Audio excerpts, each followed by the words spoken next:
बिहार का भौतिक प्रदेश। देखिए हम लोग क्या किए थे, बिहार के भूगोल में हम लोग शुरू किए थे सबसे पहले उनका जो चट्टानों का प्रकार है या भूगर्भिक संरचना है। तो सबसे पुराने धारवाड़, फिर विंध्यन, फिर टर्शियरी और फिर क्वाटरनरी। इसके बाद हम लोग भौतिक प्रदेश की चर्चा किए और भौतिक प्रदेश में 3 भागों में बांटे थे। क्या था? उत्तर का पर्वतीय क्षेत्र,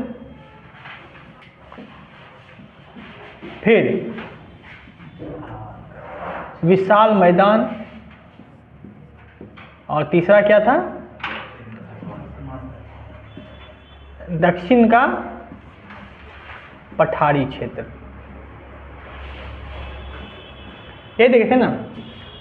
और आपको ये भी पता है पूरे बिहार का एरिया कितना है? 94,163 वर्ग किलोमीटर, जिसमें से 96.2% के आसपास क्या है? मैदान। इसके बाद 2.74, तो इसके बाद ये क्या है? पठारी क्षेत्र। और पर्वतीय क्षेत्र कितना है? 1% के आसपास है। ठीक है। तो कभी कभी ये भी पूछा जाता है कि बिहार के कितने प्रतिशत क्षेत्र पर जो है क्या है? विशाल मैदान है। तो अगर आपको याद होना चाहिए तो 96.06, जो लगभग 90,000 से ज़्यादा है कि नहीं? अगर आपको याद नहीं, परसेंटेज याद हो तो आप अनुमान से भी लगा सकते हैं। और ये पर्वतीय क्षेत्र कितने के आसपास है? 1% के आसपास है। और दक्षिण का पठारी क्षेत्र 2.74% है। तो ये सवाल जब भी पूछा जाता है ना तो थोड़ा अंतर करके दिया जाता है। अगर आपको परसेंटेज पता है तो आप अनुमान, या आपको पता है 94,163 पता है तो उसे आप परसेंटेज निकाल सकते हैं। आप जो लगभग आएगा उसको लगा देना। पर्वतीय क्षेत्र में भी हम लोग क्या देखे थे? 3 थी। सबसे ऊपर कौन था? सोमेश्वर श्रेणी। और नीचे में कौन था? रामनगर दून। और बीच में कौन था? हरहा घाटी, या इसको दून घाटी भी कहते हैं। ठीक है। और जो सबसे सवाल पूछा जाता है, ज़्यादा पूछा जाता है, तो पूछा जाता है सोमेश्वर श्रेणी की सबसे ऊंची चोटी कौन सी थी? कौन सी है? सोमेश्वर श्रेणी। ये खुद सोमेश्वर है सबसे ऊंची चोटी, जिसकी ऊंचाई कितनी है? 880 मीटर। ये बिहार की भी सबसे ऊंची चोटी है। भाई जब पहाड़ की सबसे ऊंची चोटी है तो जाहिर सी ऊंची होगी कि नहीं? तो कई बार पूछा गया बिहार की सबसे ऊंची चोटी कौन सी है? सोमेश्वर, जिसकी लंबाई ऊंचाई कितनी है? 880 मीटर। यहाँ तक हम लोग देखे थे ना। ये सवाल बहुत याद रखिएगा। 880 मीटर सोमेश्वर श्रेणी की ऊंचाई है, जो बिहार की सबसे ऊंची चोटी है। ठीक है। वीडियो रोकिएगा तब तक। तो अगला जो है टॉपिक है वो है विशाल मैदान।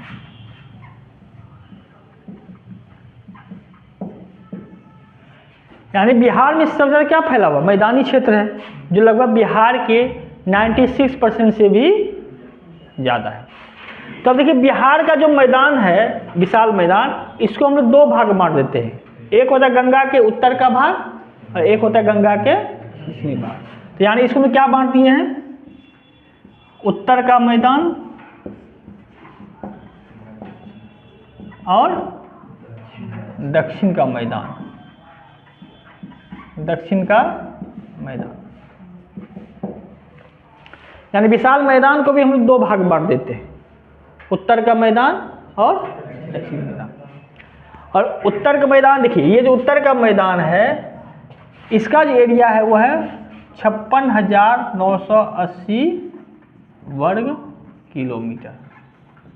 और दक्षिण का जो मैदान है 33,670 वर्ग किलोमीटर।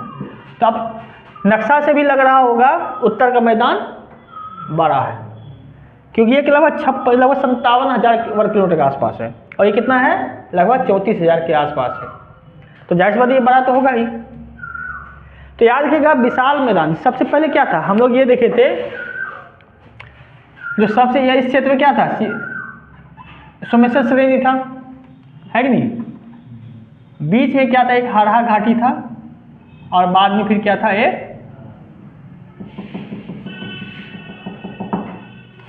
ये क्या था, रामनगर दून।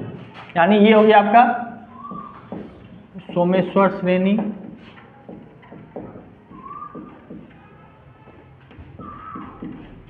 ये हो गया हरहा घाटी, और ये क्या हो गया, रामनगर दून। और ये तो आपको पता है, बाकी क्या है, ये विशाल मैदान है, उत्तर का विशाल मैदान, ये दक्षिण विशाल मैदान। अभी जो है, यानी आप इसे सिंपल कह सकते हैं, ये हो गया उत्तर का विशाल मैदान या उत्तर का मैदान, और ये क्या हो गया, दक्षिण का मैदान। और इसी में हम लोग देखेंगे हल्का सा,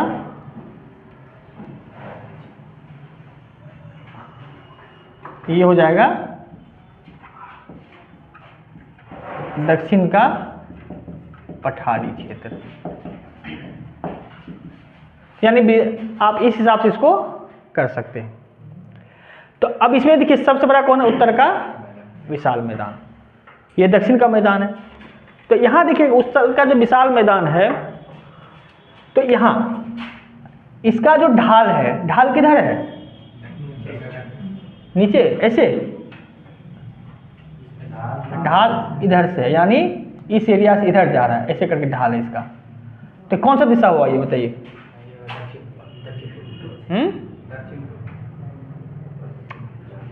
उत्तर से आ रहा है, किधर से है वो ढाल, किधर है, हाँ, या अगर ज़्यादा दिक्कत हो तो उत्तर, ये हो गया उत्तर पश्चिम से नीचे की ओर, दक्षिण पूर्व की ओर है ढाल, ऐसे याद कीजिए ताकि और आसान हो जाए। तो इसका जो ढाल है, यानी उत्तरी गंगा का मैदान का जो ढाल है, उत्तर पश्चिम से लेकर के दक्षिण पूर्व की तरफ ढाल, यानी अगर यहाँ पानी है तो पानी बह के किधर जाएगा, इस दिशा में जाएगा, ऐसे नहीं जाएगा, कैसे जाएगा, ऐसे जाएगा। तो याद रखिएगा उत्तर का विशाल मैदान जो है, इसका ढाल किधर है, उत्तर पश्चिम से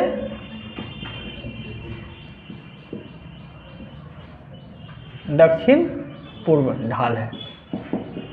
ये चीज आप दिमाग में रखिएगा कि जो भी पानी आता आके यही मिलता है ना, गंगा नदी में आके मिलता है ना। अब ये उत्तर के मैदान को भी समझने के लिए हम लोग 4 भाग में बांट देते हैं। एक हो गया तराई का क्षेत्र, जिसको भावर क्षेत्र भी कहते हैं, फिर बांगर क्षेत्र,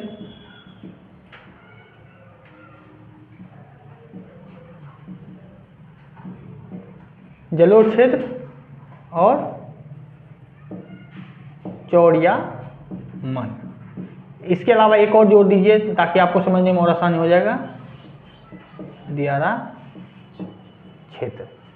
यानी उत्तर के मैदान में इतनी चीजें आपको मिलेगी, तराई का क्षेत्र, बांगर का क्षेत्र, जलोढ़ का क्षेत्र, है नहीं,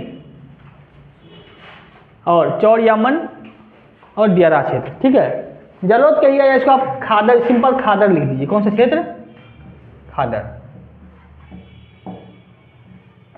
ठीक है, जलोढ़ तो ये दोनों हो गया, खादर क्षेत्र। यानी देखिए उत्तर का मैदान आपको इतना फैला हुआ है, उत्तर के मैदान यानी बिहार के उत्तर के मैदान को ये 5 क्षेत्र में हम लोग बांट देते हैं। तराई का क्षेत्र, बांगर का क्षेत्र, खादर का क्षेत्र, चौड़ या मन और दियारा क्षेत्र। तो देखिए आपको देखिए पता है यहाँ से यहाँ तक तो पहाड़ी है ना, तो पहाड़ के जो निचले हिस्सा है, यानी कि यहाँ से लेकर के यहाँ तक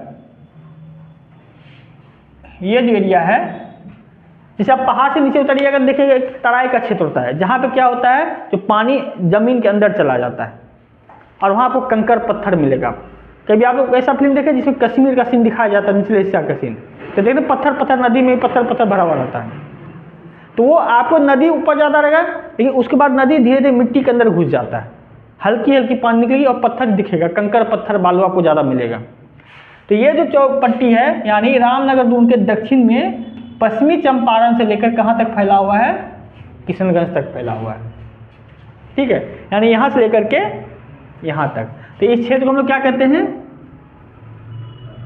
तराई का क्षेत्र। ये ज़्यादा चौड़ा 10 से 12 किलोमीटर की पट्टी है जो आपको पश्चिमी चंपारण से लेकर के कहाँ तक होगा? यानी तराई क्षेत्र क्या होता है? पहाड़ के ठीक, जैसे मान के चलिए ऐसे समझिए, ये पहाड़ है, तो यहाँ से मैदान से, तो पहाड़ के ठीक नीचे का जो क्षेत्र होता है ये क्या होता है? तराई क्षेत्र। क्यों? इसमें देखिए कंकड़ पत्थर क्यों होता है? जब पानी ऊपर से गिरता है तो पत्थरों को तोड़ते तोड़ते आके यहाँ जमा करेगा, तो पत्थर जमा होता है ना, तो पत्थर जमा होने पर पानी नीचे से निकलना शुरू हो जाता है। ऐसे समझिए, पानी यहाँ चला गया, पत्थर बड़े बड़े पत्थर आएंगे तो जैसे पत्थर तो पानी नीचे ऊपर दबाव रहेगा ना, तो पानी पत्थर के नीचे से निकलता आएगा। तो यहाँ भी क्या, ये वाला क्षेत्र जो होता है, यानी पहाड़ के ठीक पैर का हिस्सा जो होता है वो कौन सा कहलाता है? तराई क्षेत्र। यहाँ पहाड़ खत्म हुआ, यहाँ से तराई क्षेत्र शुरू हुआ। हल्के कंकड़ पत्थर मिलेंगे, ठीक है। अब पानी क्या आता है? पत्थर के नीचे से चलता है। आपको लगेगा पानी है ही नहीं, पानी होता है। इसके बाद क्या, दूसरा क्या है? बांगर क्षेत्र। बांगर क्षेत्र क्या होता है? जो देखिए पहाड़ से पानी गिरता है, तो पहाड़ से पानी गिरता है, तो पानी गिरेगा तो अपने साथ गाद मलबा लेके आता है कि नहीं? पानी साथ मलबा लेके आता है, और वही मलबा जब जाके कहीं जमा हो जाता है तो उसे क्या कहते हैं? बांगर। यानी एक प्रकार का जलोढ़ मिट्टी है। जलोढ़ मिट्टी क्या, जो जल के द्वारा लाया गया मिट्टी है। लेकिन मिट्टी आज नहीं, कई वर्षों से लाया जा रहा है, जमा होते जा रहा है कि नहीं?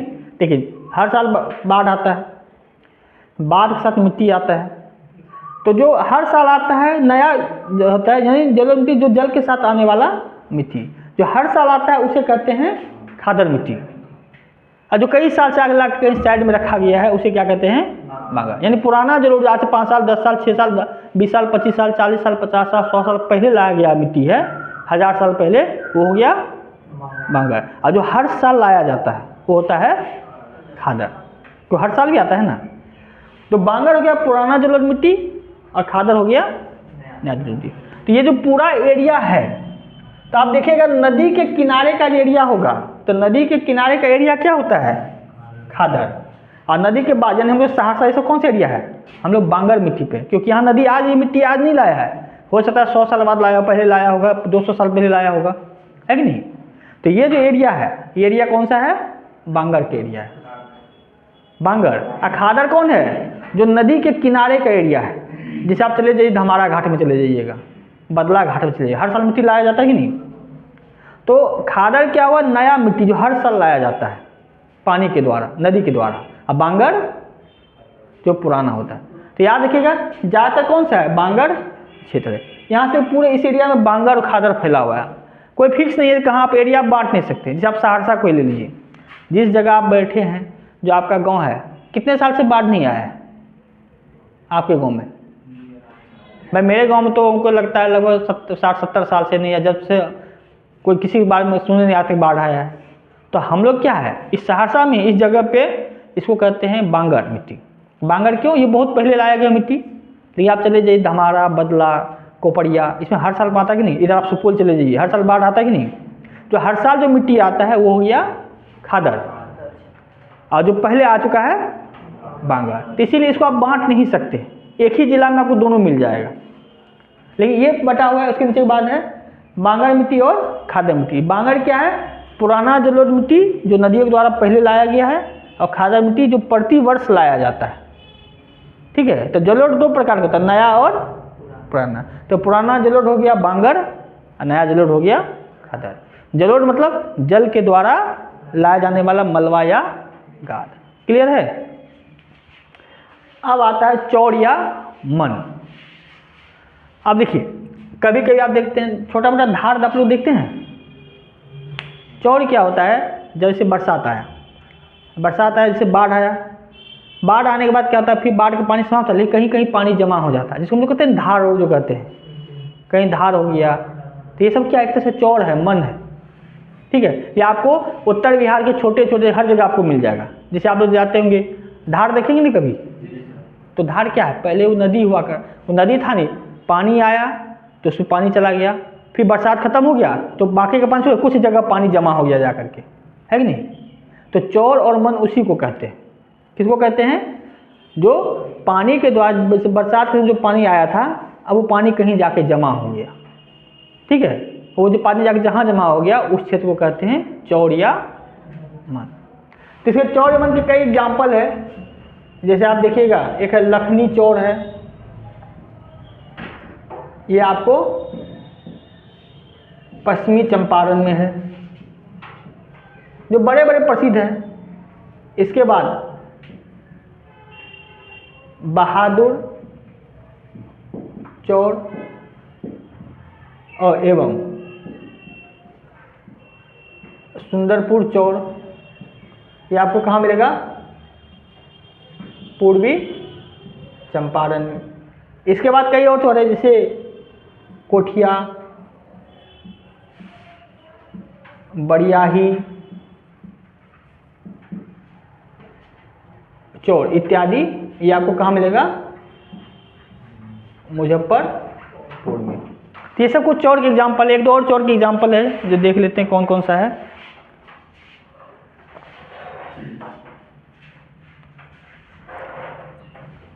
नारसन, नेकर नामपुर, जैसे मनिका, नारसन, नेकन नामपुर, बड़ियाही बनिहारी है, क्या नाम उसका?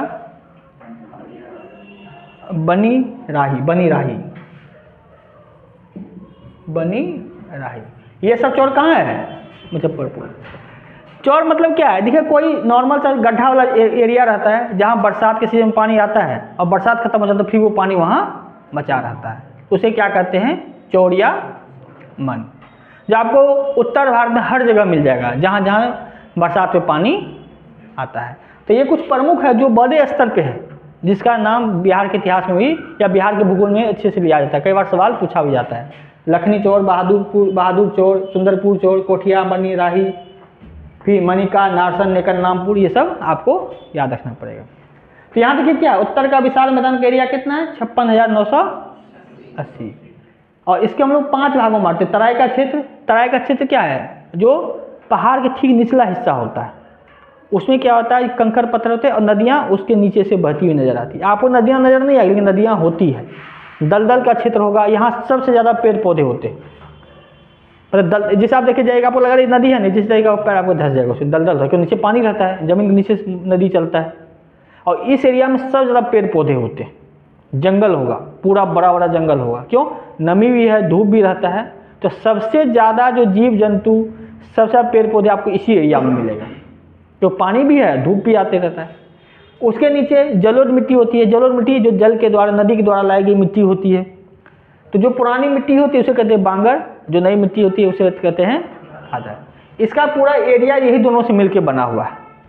आप ये नहीं तय कर सकते कौन बांगर है कौन खादर है, वो एक ही जिला में आपको अलग अलग मिल जाएगा, है कि नहीं।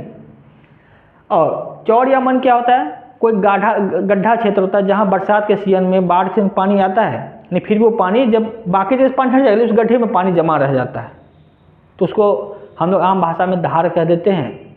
और इस भाषा में क्या है? चौड़ या मन। ये कुछ एग्जाम्पल है। एक सवाल आप लोगों से, आप लोग दियारा क्षेत्र का नाम तो बहुत सुने होंगे। दियारा क्षेत्र कहते किसे? बताइए।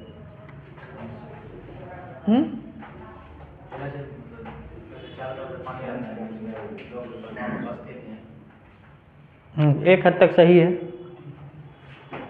मतलब 100 में से 99% आपका बात सही है। लेकिन होता क्या है, ऐसे समझिए, जैसे ये नदी आ रही है, ठीक है, बीच में कोई भारी टीला जगह है, तो ये नदी क्या किया? ऐसे करके बट गया, और यहाँ से ये नदी ऐसे कह के बट गया, है कि नहीं। और फिर जा करके फिर नदी मिल गया, ठीक है। यानी नदी ऐसे बहा और बाकी जो बीच में जो टीला रह जाता है उसी को क्या कहते हैं? दियारा क्षेत्र। यानी चारों तरफ से पानी से भरा, एक तरह से नदी का एक टापू कह सकते हैं। दियारा क्षेत्र क्या है? नदी जा रहा है, बीच में कहीं टीला है तो उसको नहीं तोड़ पाया तो दोनों तरफ से निकल जाता है। नदी का काम क्या? जिधर से कमजोर मिला उधर से तोड़ता है ना।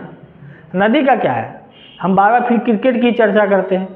क्रिकेट में भी क्या होता है, जो कमज़ोर बॉलर होता है पहले उसी को ढूंढा जाता है, और जो सीनियर और टॉप लेवल है उसको थोड़ा सा डिफेंसिव खेला जाता है। ज्योग्राफी में वही है, नदियाँ चलती है, जहाँ मिट्टी कमज़ोर पड़ा उधर से तोड़ के निकल जाता है। आपको पता होगा ये जो धमारा घाट को नदी और जो है यहाँ पे पुल बनाना बहुत मुश्किल है। क्यों? पुल बनाते थे, पता चला आज पुल यहाँ बनाए तो अगले साल बगल में तोड़ दिया, जहाँ उसको कमज़ोर मिलता है वहीं वो तोड़ के चला जाता है। तो दियारा क्षेत्र में क्या है, जब नदियाँ क्या करती है, आती है और अचानक जो बीच में कोई टीला होने के कारण, मजबूत मिट्टी होने के कारण उसको तोड़ नहीं पाती, उसको दोनों तरफ से निकल जाती है, तो बीच में जो खाली क्षेत्र बन जाता है उसी को क्या कहते हैं, दियारा, है दियारा क्षेत्र। तो ये आपको उत्तर बिहार में मिलेगा। तो उत्तर बिहार का आप देखिए तराई क्षेत्र, बांगर क्षेत्र, खादर, चौर, मन, दियारा और दियारा क्षेत्र से, ठीक है। तो लिखिए यहाँ तक। देखिए दक्षिण का मैदान, इसका एरिया आपको पता है 33,670 वर्ग किलोमीटर।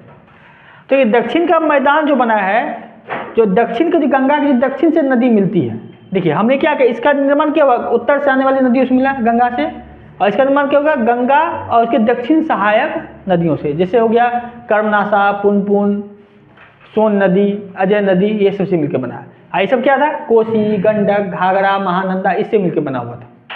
तो हम लोग जब नदियों का टॉपिक पढ़ेंगे तब बताएंगे गंगा के उत्तर से कौन कौन सी नदी मिलती है और दक्षिण से कौन सी मिलती है। तो ये जो क्षेत्र है गंगा और उसके दक्षिणी सहायक नदियों से मिलकर बना होता है। और आप ये भी देख रहे हैं कि ये जो दक्षिण का मैदान है, ये यहाँ उत्तर में गंगा नदी से लेकर नीचे में कहाँ तक फैला हुआ है, पठारी तक फैला हुआ है, इसके बीच के क्षेत्र को कहते हैं, है कि नहीं। यानी दक्षिणी का मैदान गंगा नदी से लेकर के नीचे दक्षिण के पठारी क्षेत्र के बीच तक में है कि नहीं।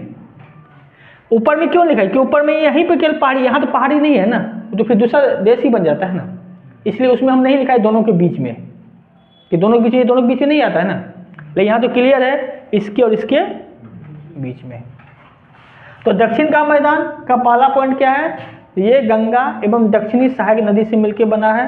दूसरा, ये उत्तर में गंगा और दक्षिण में पठारी क्षेत्र के बीच में फैला हुआ है। क्लियर है इतना।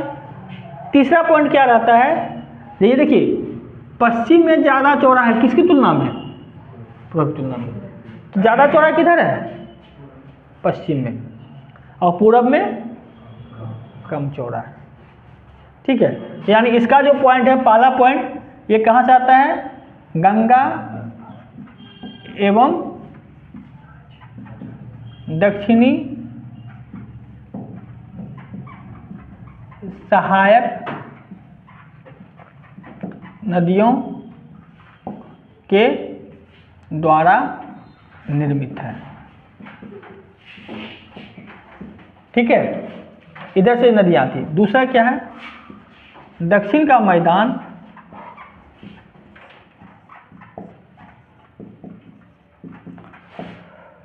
उत्तर में गंगा नदी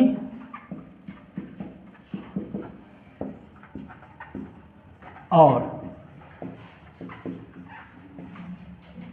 दक्षिण के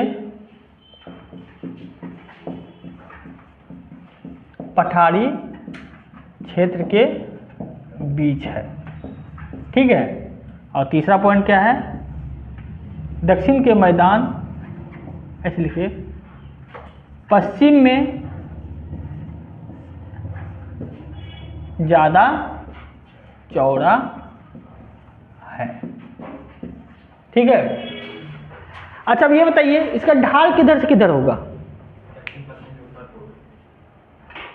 देखिए यहाँ पहाड़ था, ऊंचा था, तो ये मैदान था तो ऊपर से नीचे आया, और यहाँ क्या, ये पठार, ये भी तो ऊंचा रहता है ना, तो यहाँ भी ऊंचा है, ये गाढ़ा है। ऐसे समझिए बिहार कैसे है, ऐसे करके फैला हुआ, ऐसे करके बिहार है, तो उत्तर से पानी आता है, ऐसे मान ऐसे समझ लीजिए, उत्तर, ये उत्तर है ना इधर, तो ऐसे करके बिहार, ऐसे करके बिहार है।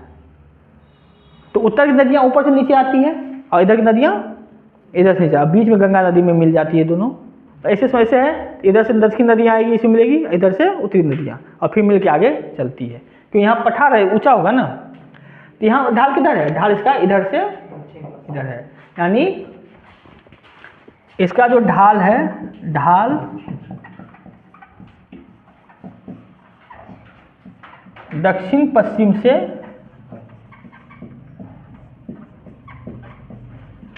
उत्तर पूर्व है। क्योंकि यहाँ भी ऊंचा है, यहाँ भी ऊंचा, ऐसे गड्ढा हो गया है बीच में, इसलिए वहां जाकर के मिल जाता है। क्लियर ये पॉइंट। अब देखिए यहाँ क्या कीजिएगा, यहाँ पे एक शब्द आता है कगार। कगार यानी बांध। ठीक है, जैसे यहाँ नदियाँ हैं ना, बार बार नदियों के साथ मिट्टी जो आता है तो यहाँ का जो हिस्सा क्या होता है, ऊंचा हो जाता है। यानी अच्छा, यहाँ का बीच का हिस्सा क्या हो जाएगा, ऊंचा हो जाता है, और फिर इधर का हिस्सा क्या हो जाएगा, गड्ढा पड़ जाएगा। जिसे समझिए, जैसे गंगा नदी है तो गंगा नदी बीच के ऊपर हिस्सा आता है, उसके बाद फिर नीचे ऐसे वाला हिस्सा हो जाता है। तो यहाँ क्या चलती है, गंगा नदी चलती है, और यहाँ क्या हो गया, कगार। ठीक है, यानी यहाँ गंगा नदी है और यहाँ फिर कुछ हिस्सा क्या हो जाएगा, ऊंचा हो जाएगा, उसको क्या कहते हैं, कगार। और फिर इसके यानी इस कगार के दक्षिण में क्या हो जाता है, गड्ढा पड़ जाता है, जहाँ हमेशा 12 महीना पानी भरा रहता है, तो उसको क्या कहते हैं, टाल क्षेत्र। टाल समझते हैं, जैसे गंगा नदी से जा रही है तो नदी आएगी, जैसे मिट्टी लगे तो मिट्टी जमा होगा कि नहीं, तो मिट्टी जमा होने के बाद यहाँ क्या कुछ ऊंचा क्षेत्र हो जाता है, तो ऊंचा हो जाने के बाद इसको क्या कहते हैं, कगार। और फिर इसके बाद जो है, जैसे यहाँ ऊंचा हो जाएगा तो इसके नीचे गड्ढा रहेगा कि नहीं। आप देखे होंगे जैसे नदी के किनारे कभी गए हैं, बांध देखें कभी, नदी का बांध, वो बड़ा वाला बांध है, नदी का जो बांध होता है, नदी गए हैं कभी, देखें कोई नदी, कौन कौन नदी नहीं देखे, हाँ नदी देखे होंगे। तो नदी के पास का जो एरिया, नदी के जो बगल का एरिया क्या होता है, थोड़ा ऊंचा हो जाता है, और फिर उसके बाद गड्ढा पड़ जाता है। क्यों गड्ढा पड़ जाता है, क्योंकि ये जमा हुआ है नदी से मिट्टी वही जमा कर जा रहा है ना, तो नदी है जो ऊंचा हो जमा हो गया उसको कगार, आकार बहुत गड्ढा है उसको क्या कहते हैं, टाल। बाद में उसमें भी पानी जमा हो जाता है ना। तो यहाँ भी है, गंगा नदी के बाद यहाँ से लेकर यहाँ तक क्या है, कगार है, और ठीक उसके नीचे टाल है, जो टाल में लगातार पानी रहता है। और ये जो टाल है आपको इस कोने से यानी पटना से लेकर के कहाँ तक मिलेगा, आपको लखीसराय तक मिलेगा टाल। फिर आगे मुंगेर और में नहीं है, ये केवल पटना से लेकर के लखीसराय। पटना से चलिएगा तो क्या कहते हैं, मुकामार होते होते लखीसराय तक, हाथीदार लखीसराय तक ये टाल मिलेगा। ठीक है, टाल यानी गड्ढा वाला एरिया, और कगार यानी ऊंचा वाला एरिया। तो दक्षिण का जो क्षेत्र होता है, दक्षिण मैदान में ये दो चीज पूछा जाएगा, कगार और टाल। तो आपसे सवाल कैसे पूछेगा, तो बिहार का जो टाल है किस हिस्से में पाया जाता है, ऑप्शन दे देगा, जो पश्चिमी चंपारण, फिर दे देगा कोसी का क्षेत्र, नीचे दे देगा लखीसराय पटना का क्षेत्र, और नीचे दे देगा किसका, जो गया मुंगेर का क्षेत्र। तो आपको कहाँ लगाना है, पटना से लखीसराय। कगार, कगार यानी एक बांध हो गया, यानी नदी जा रही, नदी के ऊपर एक बांध हो गया कगार, और फिर इसके बगल में पानी का क्षेत्र हो गया टाल। तो कगार और टाल दक्षिण बिहार में मिलता है, और चौर और मन दियारा क्षेत्र ऊपर उत्तर। दियारा आपको दक्षिण में नहीं मिलेगा, वो केवल उत्तरी। दक्षिण के मतलब दक्षिण की नदियों में पानी ही नहीं होता, आप पैदल पैदल भी पार कर जाएंगे बहुत सी नदियों को। यानी बरसात के सीजन में आप डूबने की संभावना होती है, जब बरसात खत्म तो आप पैदल इस पार से उस पार निकल जाएगा। कुछ नदियाँ ऐसी है कि आपको यहाँ तक भी पानी नहीं आएगा, एक बीत भी पानी नहीं रहता है। कुछ नदियाँ हैं तो पानी ही नहीं है, वो केवल बरसात के सीजन में आता है, तो वहाँ क्या दियारा बनेगा, है कि नहीं। तो यार कगार और टाल दक्षिण मैदान का हिस्सा है, चौर मन और दियारा उत्तर मैदान में। ठीक है, तो पहले यहाँ तक लिख दीजिए। देखिए दक्षिण का जो पठारी क्षेत्र है, इसमें छोटे छोटे कई पहाड़ी है, जिसको हम लोग 4 भाग बांटते हैं, रोहतास या कैमूर की पहाड़ी, गया की पहाड़ी, राजगीर या गिरिया की पहाड़ी, नवादा की पहाड़ी। तो इसमें देखिए जो कैमूर रोहतास की पहाड़ी है, इसमें सबसे बड़ा चोटी कौन सा है, रोहतासगढ़, जिसकी ऊंचाई कितनी है 495। गया में जो पहाड़ी है बराबर, नागार्जुन जेटियन, रामशिला, हल्दिया, घिंडज, भूतशिला, प्रेमशिला, ब्रह्मयोनी, इसमें जो सबसे ऊंची चोटी है वो है बराबर की। और राजगीर और गिरिया की पहाड़ी में वैभवगिरी, सोनागिरी, रत्नागिरी, उदयगिरी और पीर, और इसमें सबसे ऊंची चोटी कौन है, वैभवगिरी। और नवादा मुंगेर की जो पहाड़ी है, खड़गपुर, शेखपुरा, चकई और गंगेश्वरी, उसमें सबसे ऊंची चोटी कौन है, खड़गपुर 510। तो सवाल ये है, बताइए दक्षिण बिहार में सबसे ऊंची चोटी कौन है, रोहतासगढ़ है। रोहतासगढ़ कितना ऊंचाई है? खड़गपुर। खड़गपुर दक्षिण बिहार की सबसे ऊंची चोटी है। और उत्तर बिहार की सबसे ऊंची चोटी सोमेश्वर है 880 मीटर। और पूरे बिहार की सबसे ऊंची चोटी सोमेश्वर। चोटी तो कहीं भी हो सकता है पूरे बिहार में। तो पठार में भी चोटी हो सकता है। पठार भी कभी कभी जो होता है कम ज़्यादा चौड़ा निकला नहीं होता, कभी कभी पठार में भी पहाड़ कभी कभी निकल आता है। पर्वत अलग है, पहाड़ अलग है। जब ज्योग्राफी में हम लोग फिर से क्लियर करेंगे पर्वत, पठार, पहाड़, तो चोटी वहाँ भी ऊंचा है तो चोटी तो होगा ही ना। तो चोटी ऊंचाई के हिसाब से देखते हैं तो पूरे बिहार में सबसे ऊंचा कौन सा है? सोमेश्वर। उत्तर में भी है। और दक्षिण में सबसे बड़ी कौन है? खड़गपुर। अब सोचिए उस पर शहर बसा हुआ है खड़गपुर। तो आप बना लिख लीजिए सब चीज़।